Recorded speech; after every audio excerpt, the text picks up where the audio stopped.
Hello, you malty merriment mining Minutemen. That's a malt mention. Thank you to Willem Killian for providing that malt mention.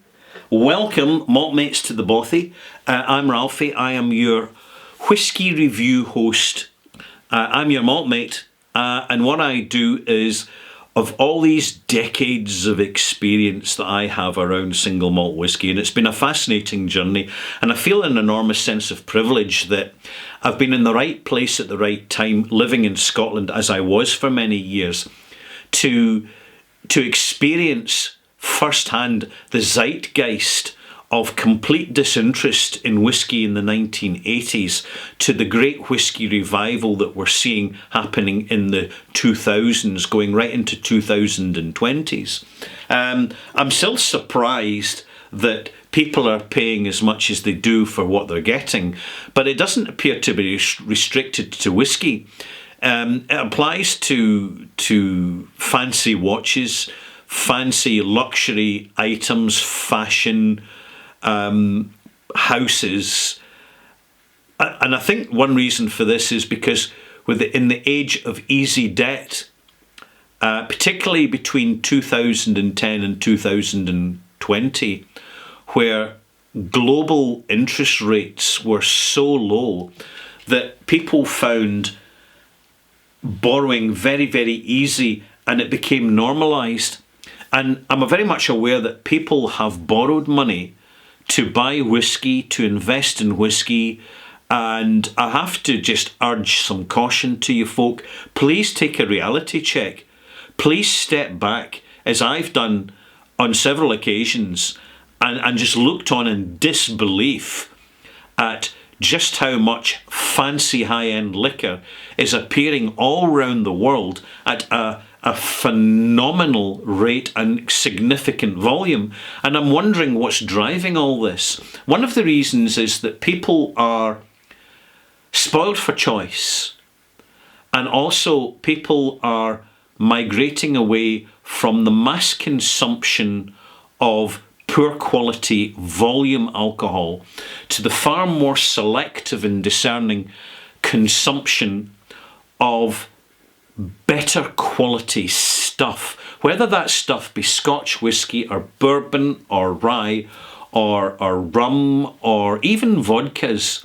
There is a vodka scene for more quality vodkas out there, and it's still developing, and it's extraordinary that people will go bottle chasing, so that if you happen to be in a certain scene, if you're in the bourbon scene or the rum scene or the vodka scene or the rye scene or the Scotch whisky scene or Irish whisky scene, a certain bottle will start getting talked about, and everybody needs to have that bottle to talk about it, show it off on Instagram and on TikTok or whatever. And this is where indiscriminate fashion kicks in, and we have to be wary about this. The people who are spending too much on anything without having knowledge about it and without examining it too closely are really setting themselves up for a bad experience in the way things are going. And although people talk about the whisky bubble bursting, I don't think it will burst now. I think it will deflate, and it will selectively deflate. And those who are left holding the genuine, real quality bottlings in their collection are the ones that are going to have a smile on their face, whilst those who simply speculated indiscriminately based purely on brand are the ones that are not going to shift their bottling and discover that they're not getting the money back that they invested in it because fashion has moved on. And part of all this is having the knowledge. This is so important. And this is one primary reason for my channel. So here in Ralphie Review 975, I'm going to share some real knowledge with you based on experience, perspective and an overview, which is really going to help you be careful and cautious and be sensible in what you buy and the reasons you're buying it. So where's my little list here? Because it ties in, I'm sitting on it, So it'll be well and truly squashed flat by now. It keeps the pages flat when I sit my big fat bottom on it. There we go. And I've just reviewed this bottle of Bunnahabhain. And this is a relatively new appearance on the whisky, in the whisky market, the global whisky market. This is the Strúda Dair, a non-age statement, young version of essentially the 12-year-old, which is the standard, most available, most easily recognised version of Bunnahabhain. Now, I remember when I first came across Bunnahabhain, it was in a bar in the 1980s. Yes, I know I don't look it. I've kind of aged quite well, actually. I put it down to avoiding stress and drinking single malt whisky sensibly. That's what I put it down to. And making sure I keep good company, even if it just happens to be my own company. That's fine. I walked into a bar and on the top shelf of the gantry, and this was in Glasgow because I lived in a little area of Glasgow called Partick, and I have a lot of fond memories, absolutely full of Victorian history and real character and real characters and personalities. And people who weren't afraid of living and weren't afraid to be themselves. Because this was the age before the internet. So people were who they were and were constrained in their eccentricities by the tolerances of social norms. So it was okay to be a bit weird and strange, but not too much so, or you started to get treated with suspicion, and that sometimes quite rightly so. But Partick was a very cosmopolitan environment, and had many folk came from the Highlands of Scotland because they were working in the whisky industry. So if they lived on Islay or Skye or up in the Highlands and they couldn't actually get a job in the local distillery, they could get a job down in the bottling plant or driving the lorries or as coopers, but they had to migrate down to Glasgow where most of this was happening. So they would turn up at the local pub where I lived, and being Highland folk, they wanted the familiarity of their own whisky, their own culture, the brands that they drank locally where they lived before they moved to Glasgow. And this is where I first came across Bunnahabhain. And there was very little of it available. In fact, the only bottling you could get, there was one single bottling of Bunnahabhain that you could get, and that was the 12-year-old. And it was bottled at 40%, and it was chill filtered, and it had caramel colouring in it. But do you know what? I really, really enjoyed that single malt because it was a bit more expensive than the blends in the bar. And the blends were, because it was Glasgow, the blend was High Commissioner or Bell's or Famous Grouse. That's what you could get in the bar. Those were the three blends that you got off the optics. Whereas the single malt, they had to pour it into the little measurer, and if you knew you were in the Highland bar because it was a bigger measure, it was a proper measure. You were getting 35 mils, a quarter of a gill instead of a fifth of a gill, right? That's what they measured it in these little pewter pourers. So a little bit of nostalgia there, and you can still find them in bars around Scotland, these little pourers. And the reason they used pewter was quite simply, it was just the done thing. They could have used a little measuring glass, but glasses were for drinking out of, not for measuring. It had to be pewter because that was the traditional measure. Of course, pewter is a combination of tin and lead. So not exactly super healthy, but it was kind of sanitised, and to be honest, they never even rinsed out these little pourers in the bar in these days. And I know I'm getting all nostalgic on you, but bear with me because there's a reason for I'm setting you up with all this nostalgia here. You had the standard 12-year-old and that was it. Take it or leave it. So it meant that when someone handed me a glass of whiskey and said, "You tell me what that is. You're the kind of the whiskey guru in this bar. You know, you're the one that's buying these bottles off the cooper, you know, and you're nosing and doing all that fancy nosing and tasting instead of knocking it back in 2 or 3 swigs accompanied by a pint of beer." which it was, even at in this age, this is what I was doing. I was stopping and smelling and smelling, and I thoroughly enjoyed it. It was a protocol for me, and it slowed down my drinking habit. So that when I rolled out the pub at 10:30 at night after last bells, ding-a-ling-a-ling-a-ling, I wasn't pished. So I could walk home instead of staggering home. Logical. So I could nose a whiskey and say, oh yeah, that's Bunnahabhain, because it's from Islay, it's unpeated, and it's got that rich, creamy, caramel, malty flavour with that lovely kind of sherry coat, that little sherry infusion going on, and it's got that richness to it. But now we move forward, 1980s, 1990s, nothing much had changed in the 2000s, things started to change. What changed was that Bunnahabhain became available as an 18-year-old. You had the 12-year-old. I believe there was a 16-year-old at some point. There was the 18-year-old. And then they started, because of the sudden demand for older whiskies, they had a 32-year-old and a 34-year-old called Auld Acquaintance. And I remember buying a couple of those bottles for the stash, because if anybody wanted an old single malt, it had to be Macallan or nothing, because that was the conservative blinkered mindset in these days. And then you had these old versions became available, and because it was Bunnahabhain and not a fancy single malt, it was a jobbing workers single malt, the prices were really good, so I couldn't let it. You never let a good thing pass by, because even then I knew it was never going to last. It was never going to last, and it never has lasted. The prices now are absolutely crazy wild for anything really old.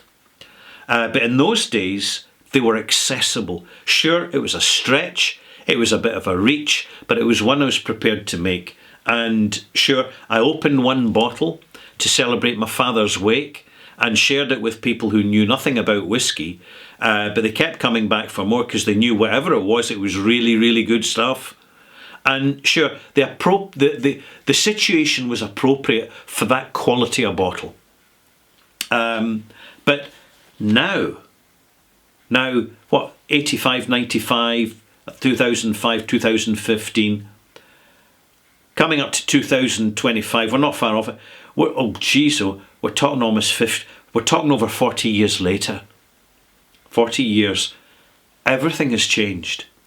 And now, when I go into one online retailer, now that's just the one, so they're not stocking every permutation of Bunnahabhain. They have, and I'm going to just read them out to you because I've noted this down.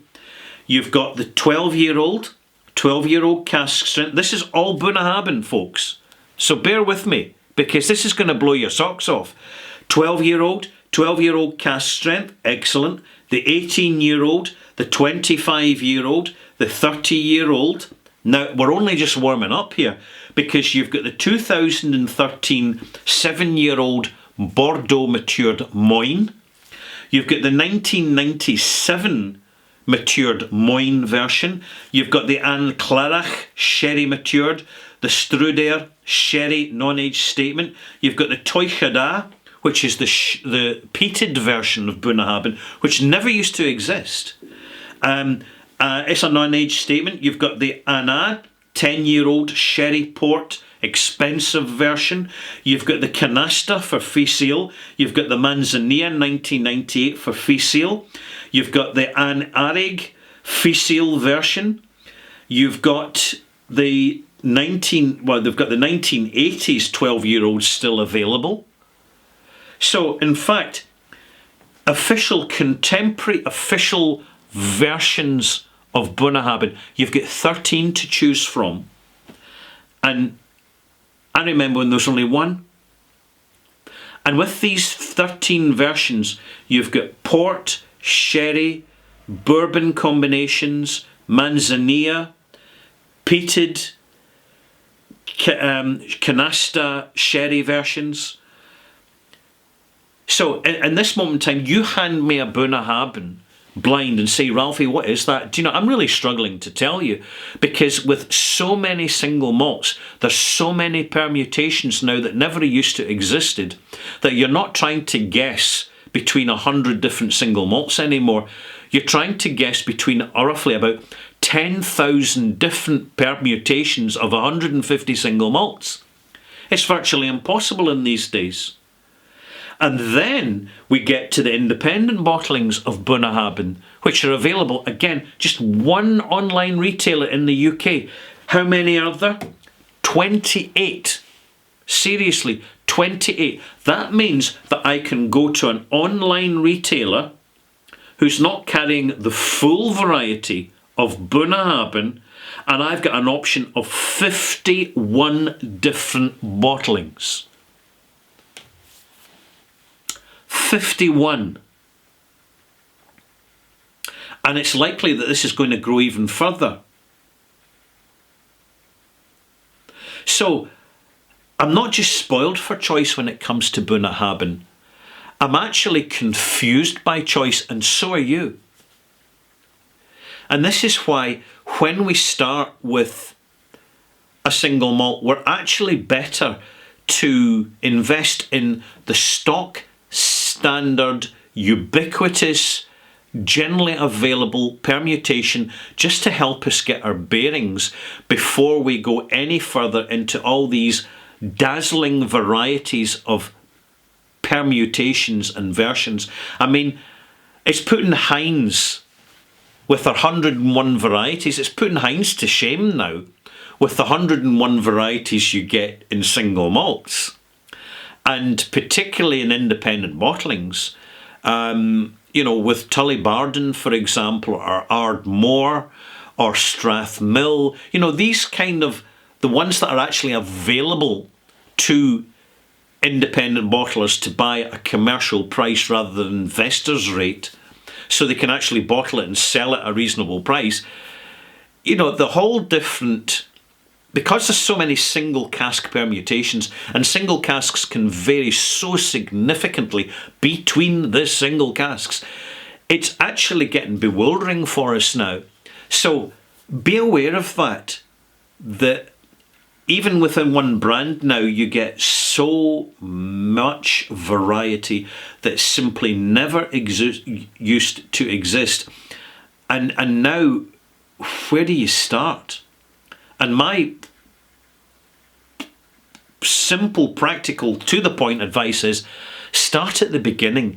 Don't go for fancy permutations unless you have tried the standard, basic, in the case of Bunnahabhain, the 12-year-old. Start with a 12-year-old. To get your bearings, take your time with it, get to really know it before you start to invest in all these other permutations. And the permutations are not just official bottlings, they're the independent bottlings, and they can be very good. You see, it's not as if the official bottlings are all amazingly good and the independent bottlings are so-so, you know, because they're not official. That's just not the way it works. And things are not made easy for us maltmates because of batch variations. In other words, a distillery will make up a batch of their whisky and it won't be as good as the last one because the calibre of casks they're using in it is not as good. End of. The spirit's just the same. It's out the same stills. It's the cask formula that's changed. And what distilleries are under pressure to do is, if they've got a good run and they're selling their brand successfully in the market, they're going to say, hang about, what are we going to do with these less good casks? Well, what they should be doing is re-racking them into better casks, improving them, giving them that double maturation thing.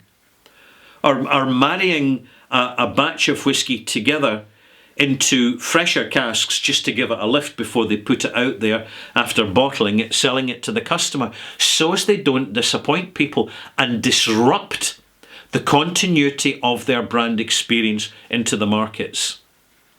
I mean, this is an issue, and it's happened in the past to Bunnahabhain. Fortunately, they've recovered from it, and the best way to recover for any distillery, to recover from bottling a bad batch and suddenly becoming aware that it's a talking point online is to bottle a really good batch to compensate for that and make sure the price isn't too inflated. Cheers. I hope you found this interesting. It's one of these things, mall mates, it's hidden in plain sight. We know it's there, we're aware of it, but many folk have only got into whisky in the last 10 years and only are aware of the modern whisky scene. And this is something I can contribute to you. I really remember whisky back in the 1980s when I started really getting into whisky big time.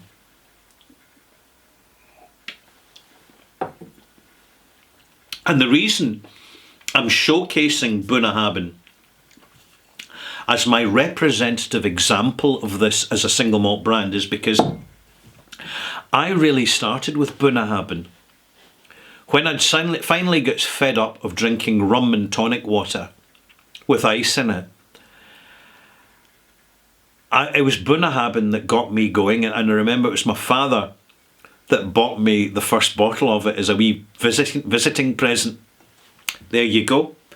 You know, we go through life, we making plans, but never ever underestimate, malt mates, that as we go through life making our own plans, life makes plans for us. And we just have to go with the flow, and often it's the best decision we can make, even when it seems challenging and a bit eccentric.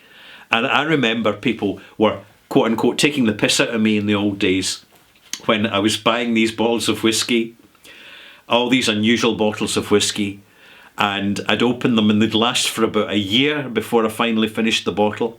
And I would get the piss taken out of me in the bar, in the pub, and saying, have you not finished that bottle yet? Why don't you come in, bring it into the bar and we'll help you finish it. And I'd look up at the James the barman, and he'd been given that frown, don't you bring any liquor into my bar.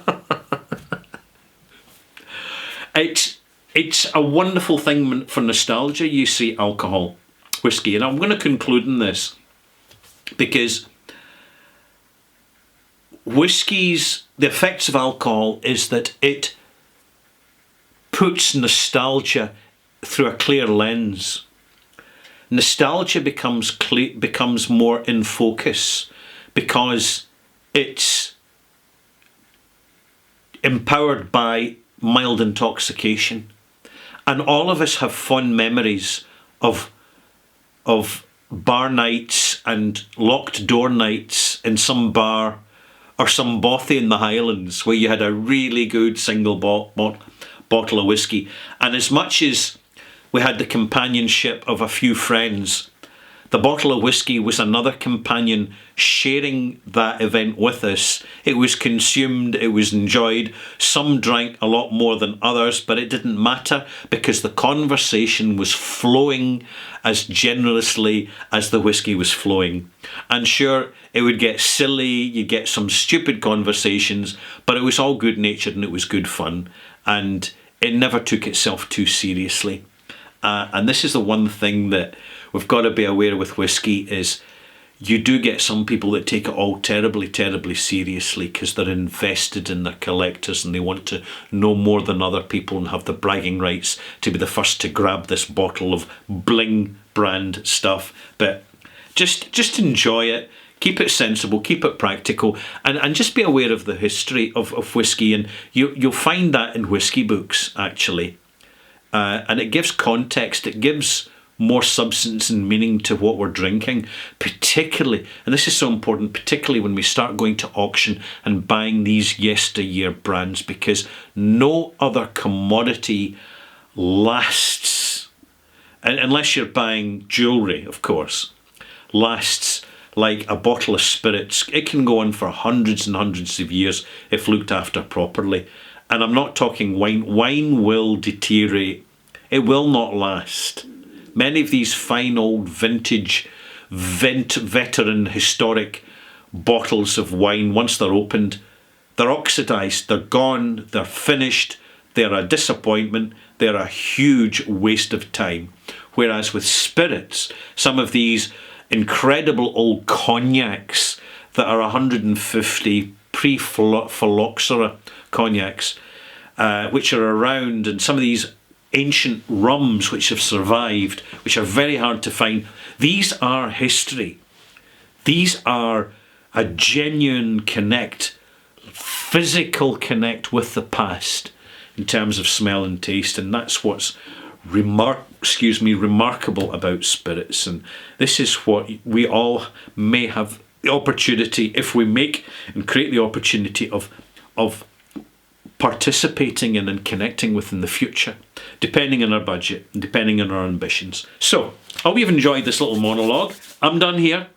This has been an Extras. Time for the Clivey Clicker. And hey, hope you've enjoyed this. And as always, enjoy your whiskey, but don't overdo it.